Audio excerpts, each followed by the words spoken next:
Hello everyone, I'm Tally, this is Farrell and we are bored of it, and welcome to our buyer's guide for the Great Western Trail trilogy. Have you heard good things about the original Great Western Trail and you're wondering if it's for you? Maybe you already own that game and you're thinking about whether Argentina or New Zealand is also worth your time. Or maybe you just want to hear some more about the differences between all three games in this series. Well, worry not, we've got you covered with our GWT buyer's guide. If you haven't seen one of our buyer's guides before, we keep it mostly factual to inform you of what you should know before buying. And then at the end, we're going to go through our opinions, so more of a review format, if you will, where we share what we actually think. But we're going to take you through the history of Great Western Trail, how to play Great Western Trail, and then the differences between all the Great Western Trails, between the first and the second edition of the original game, and then between differences of the original game and the two sequels in the trilogy. And we'll also talk a little bit about the expansion, Rails to North, for the first game. So all of this is going to be timestamped, so feel free to jump to the sections that are relevant for you. And just know that it would really be appreciated if you subscribed, because you subscribing makes us more attractive to publishers and designers. Then they want to work with us. And it really helps us make these buyer's guides, particularly when it's a buyer's guide with a lot of content, because it's nice to liaise and it makes things a bit easier for us because it's very effort intensive. But we hope you enjoy it, and let's get to the history of Great Western Trail.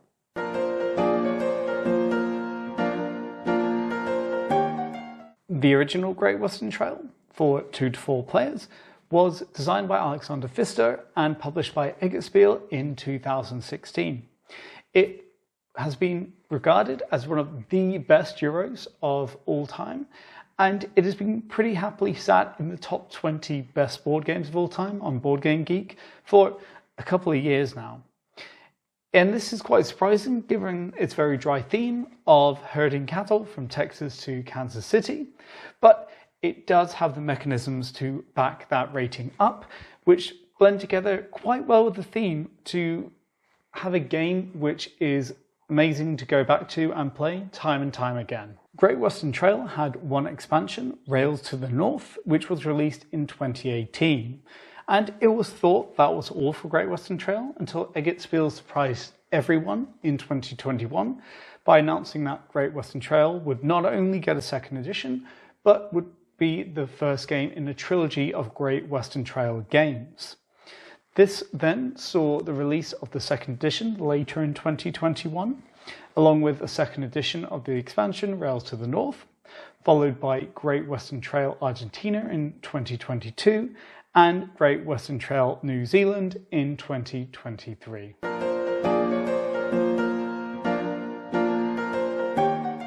So for this section, we're going to show you a brief rules overview from our GWT review, because the core rules don't really change across the trilogy.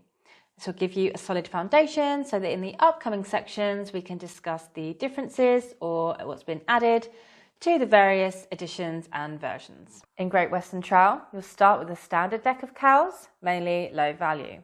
The long-term goal is to reach the end of the trail on this board with firstly a hand of all different cows and ideally most or all of them as high value as possible. Each turn, you'll move your cowboy up to 3 spaces, ending on a tile. Then you can do both actions on that tile in either order.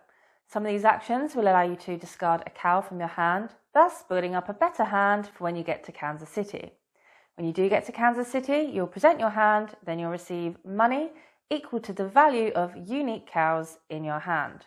You'll also take a disc from your player board and place it in a city with an equal or lower value. This will usually get you victory points at the end of the game, as well as instantly upgrading an element of your player board. Maybe now you can move further, hold more cards, or unlock new actions. But that's not the whole game. Oh no. Along the way, on these tiles are multiple systems to interact with and to use to your advantage to get more points. Maybe you'll go to the cattle market and buy cows of a higher value, meaning you can then deliver them further to earn more points. But not only that, the cow cards themselves are worth VPs. Alternatively, maybe you'll become a property developer, building tiles along the trail that only you can use. Or maybe you think the train man from Matrix Revolutions is the coolest character of all time and you really want to be him. You can also do that. Here you'll focus on pushing your train up the track, leaving your discs in the stations as you go, upgrading your player board as you earn VPs. So you'll do multiple loops of the board, and each time you do, you'll add new workers to the available workers section. These are fellas that you can hire that are all about increasing your power in the aforementioned systems. Having more craftsmen will allow you to build better buildings, for example. As you add more workers to the board, this token will be continuously pushed down until it falls off the end of the board, signalling the end of the game. Then you'll count up the VPs and declare the winner.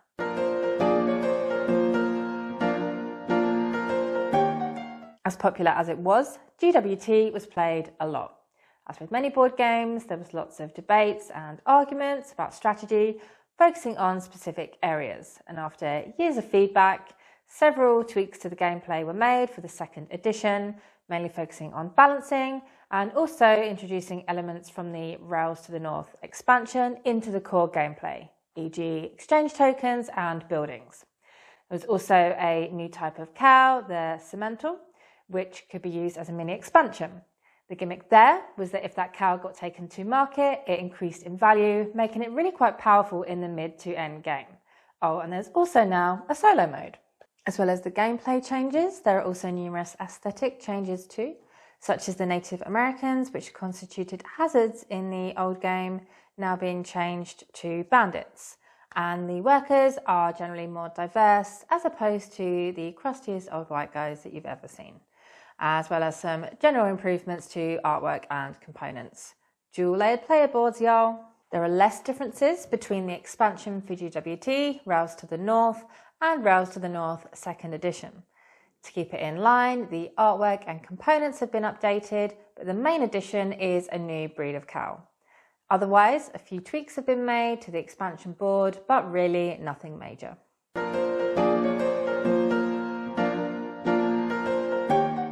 Everything Rails to the North adds stems from a new auxiliary action, the placing a branchlet. That action will allow you to place a little house somewhere on this new board, which attaches to the top of the old board. And what these houses are going to do is either give you rewards or let you connect to new cities, so you have new options on where to send out your discs. However, you have to work outwards, connecting each city and town to the previous one. So it's something you do have to work towards, but it does expand the decisions and the options available to the players. Now, the original version of Rails to the North included exchange tokens, but as these are now included in the 2nd edition of Great Western Trail, the 2nd edition of Rails to the North doesn't have them. It actually instead has a new breed of cow.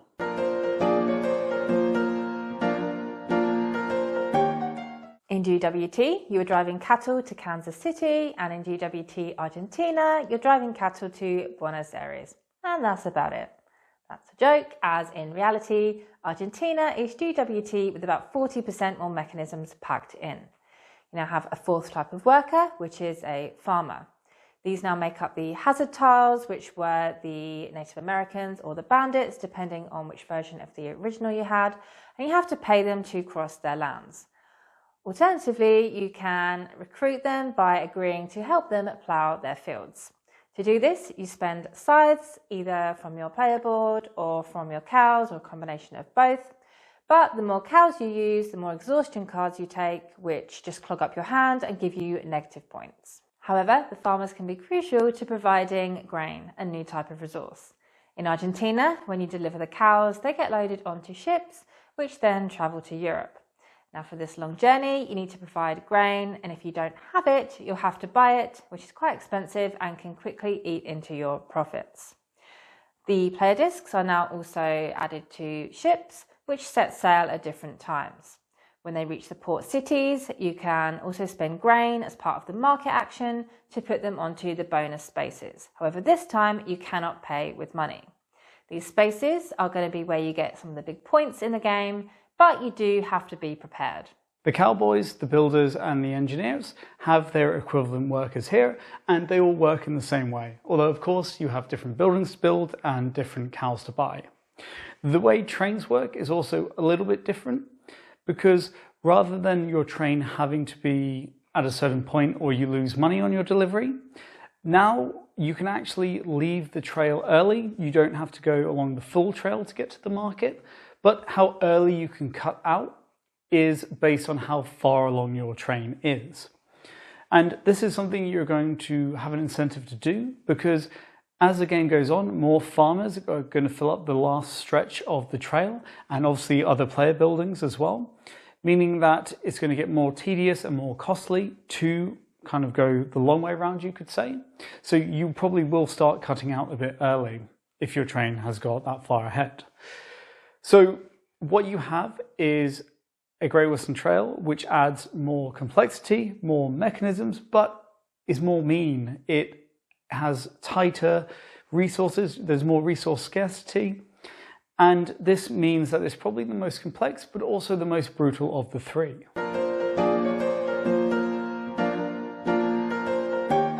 The big difference between Great Western Trail New Zealand and Great Western Trail is there are no cows, only sheep.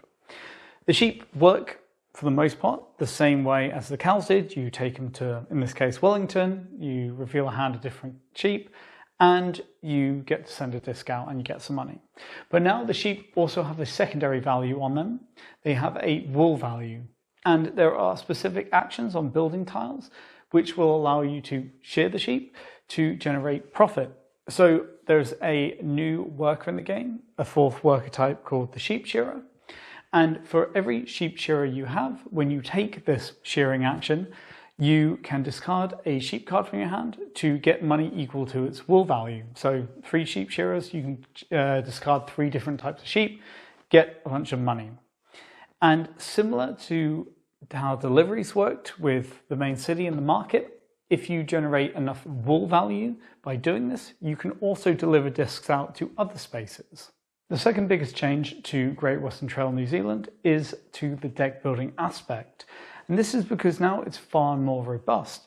There are far more sheep to recruit than there ever were cows, and some sheep you can't just buy at the sheep market. You have to get them through other ways, and these are special and only possible to get those ways. There's also a number of cards which are non-sheep cards that you can add to your deck, so you do get a real deck building sense of achievement here. However, there is also far less opportunity to remove cards from your deck. So this means that throughout the game you're going to end up with quite a large deck if you're getting a lot of cards, but the good news is that the non-sheep cards, they're not going to clog up your hand, which you might be worried about if you're a regular player of Great Western Trail.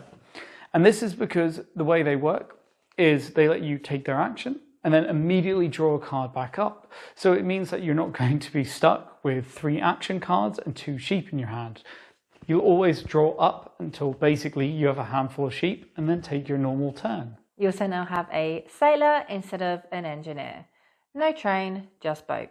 You have a separate board where you can move your little boat around some different routes. Some of the stops will act like the train stations in the previous 2 GWTs, where you can pay some money, place a disc and get some points, and maybe swap out a worker for a harbour master tile. Other stops allowed you to build storehouses from your player map, and once you've built enough, you'll unlock some bonuses. Not to mention, they also allow you to make foreign deliveries and send your discs there when going to market or selling wool. You also have a revamp of the worker market. Now, the more there are of a type of worker, the cheaper they will get. And it's now also divorced from the countdown to the end of the game, as there's now a whole secondary market of bonus tiles. These can be purchased and will provide you with bonuses, and it's this tile market that will trigger the end of the game. However, one is also added to the market each time you go to the sheep market, so there'll always be the same number of visits to the market each game, depending on the player count.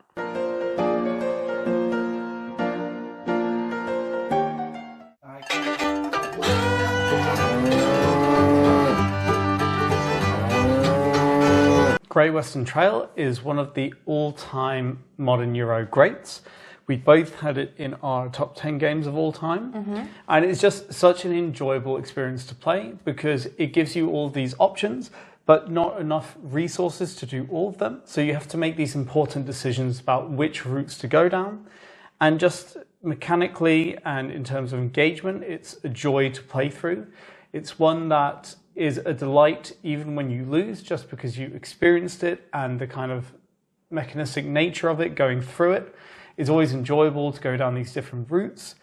And part of that is how replayable it is, because the random kind of assortment of the neutral building tiles will give you different challenges each game, and the way the workers come out, that will also change up what options are available to you, what routes you go down, and there's a lot of different strategies you could take on. Now, you might ask, should I maybe try and get a second-hand copy of the first edition, which you see here, or should I just bite the bullet and buy a new version of the second edition? And honestly, I mean, there's nothing wrong with if you can get a cheap version of the first edition, but if you don't have any Great Western Trail and you want to get into it, then you might as well just buy the second edition. It's got updated components, it looks nicer, it's got kind of gameplay changes, it's got mini expansions. So there's not a lot of reason not to get it if you're kind of new to it, but there's also nothing wrong with just getting a cheap version of the first edition. That's up to you. For us, we actually are keeping our first edition, because the next question might be, should we upgrade if we already have the first edition? And we're not going to do it just because the gameplay changes are so small and we already have Rails to the North. So then we'd have to buy both the second edition and the second edition of Rails to the North. So that, if you want to do that or not, is really up to you. And if you want all the boxes to match, I guess, how much that will annoy you. Yeah, that is a little bit jarring, not gonna lie. That's true. But the Rails to the North expansion is a really good one, but it's not a necessary one unless you really want to expand the decision space. Like Farrell said, Great Western Trail 2nd edition contains a lot of the elements from Rails to the North, like the exchange tokens, so it could be considered even more of a luxury than it once was. That said, the really great thing is it fits in seamlessly and there are minimal new rules to accommodate. If you're a big fan of the base game, then we'd always recommend it, but it's probably not going to be something that's really going to alter your opinion or improve your experience substantially, as many other expansions will do. And then obviously, to further complicate things, you have the comparison between GWT Argentina and GWT New Zealand.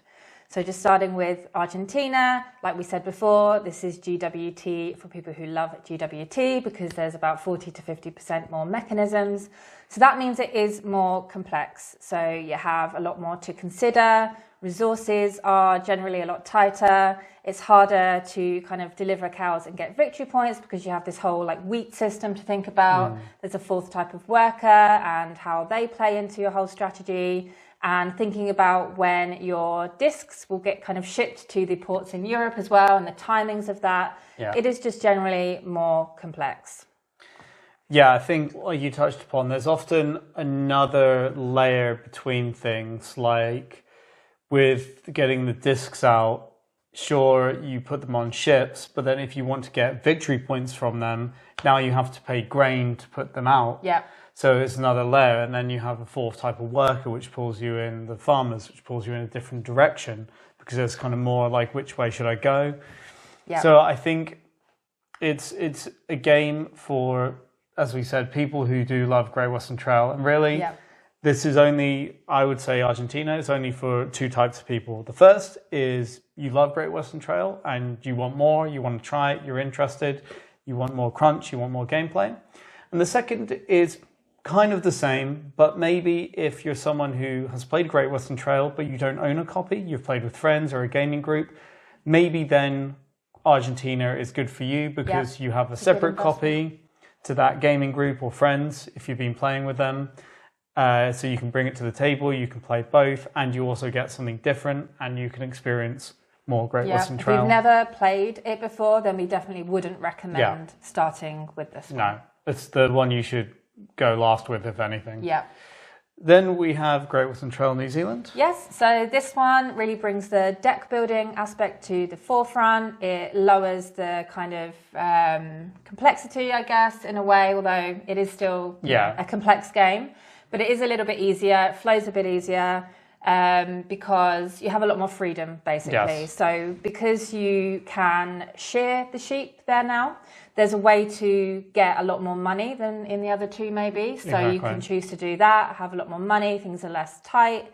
So you could play around with it a little bit more, let's say. And the kind of boat aspect as well gives you a lot of freedom. You can sail around stopping at different ports, and I guess the kind of complexity, let's say, comes in what you choose to do and optimizing everything rather than things being tight. Also, you can have cards in your deck which are kind of the non-sheep cards, which give you kind of bonus actions. So it is really about the deck building that's really kind of being elevated in New Zealand. And like we said, it's a little bit easier as well. Yeah, so you're going to have more breathing room, as you say. There's kind of more routes. It's a little bit easier to build your own route because, you could go for wool and getting the money and investing that in other places, or you could go straight for going to market. Yeah. And how you steer your ship is kind of part of that. You kind of max out workers at a bit less, 5 instead of 6 now. So it's definitely a bit more about a little bit of everything, but obviously you want to lean into 1 or 2 strategies. It's a lot easier to kind of switch out your sheep before you go to the market as well. You can get less stuck, let's say, with a bad hand before you go to the market than the other two, where it's really kind of having to think about curating your hand before the market the entire time, whereas here you're kind of always discarding cards, picking them back up again. So a lot more options there as well.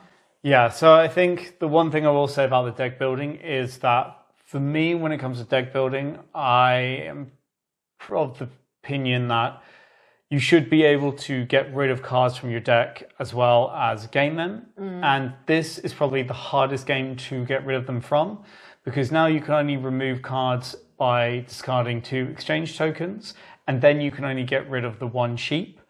So you will have a much bigger deck that you have less control over, but like you say, you do run through the cards quicker, and the new cards, you put them down as soon as you get them, the non-sheep cards. So it's not so much a problem, but if you like crafting your deck, then maybe you might be a bit disappointed, like I was, by not being able to cut out some of you the do love sheep. doing that. That's your signature move, is curating. Yeah, I think one game I had a deck of like 8 cards or something of the cows in the original. So who is this for? As we say, someone who you could probably, if you're approaching the series for the first time, you could probably go for either, and maybe you'd lean towards Great Western Trail New Zealand if you're more into deck building. If that's something you like, and you like the idea of having these different cards and all these different sheep, having different elements, it's kind of a bit more breezy because you're able to get money easier, so you're always able to do something, although still not everything. So if that appeals to you, then this might be the one for you. Otherwise, reckon that Great Western Trail, the original, is also a great starting point if you kind of want a more classic Euro with less of the deck building elements. Yeah, exactly. So probably, recommend start with 2nd edition, GWT, or like we said before, if you can get a cheaper copy of the I think I would version. Still lean towards getting the 2nd edition unless money was an issue in consideration. Yeah, for sure. Regarding whether you should have all 3, if you want all 3 and you're a fan of the series, then absolutely we would recommend it. We are not going to be getting rid of any of ours. No. We love them all. I actually had Argentina as my number 1 game of 2023, and I had New Zealand as my number 2 game of 2023. I thought they both deserved a place in there, like separate places, rather than bundling them up together. So I guess that's testament from my side how much I love them. But if you need all 3, like of course not. You could just go for 1. If it's not your all-time favorite game, it's not necessary to have all 3. And obviously these are heavier Euros, and the playtime can be quite long, especially when you go up to 4 players. We've had some very, very long games with 4 people. So obviously think realistically about whether you're going to have time to play all 3. Yeah, I think one element of why we have all 3 and we keep it is that we have friends who are very much into Great Western Trail. Yeah. So they're very much into getting it out as like a classic of our group. So then with the new ones, they're also interested in that. So we actually have got all of these to the table like a fair few times. Yeah. So that is basically our Great Western Trails Buyer's Guide. If you have any questions about any of the stuff or the games or the different versions, please ask us down below. We really appreciate you watching, and if this was helpful, please consider subscribing if you're not already, because it allows us to work with publishers and create these buyer's guides, which are a lot of energy and effort from our side and sometimes cost if we have to buy everything ourselves, and working with publishers and being attractive for them can really help with that, as it's helped us make ones in the past. Although for this one, we kind of bought it all ourselves. But most importantly, thank you for watching, and we hope to see you next time. See ya. Bye.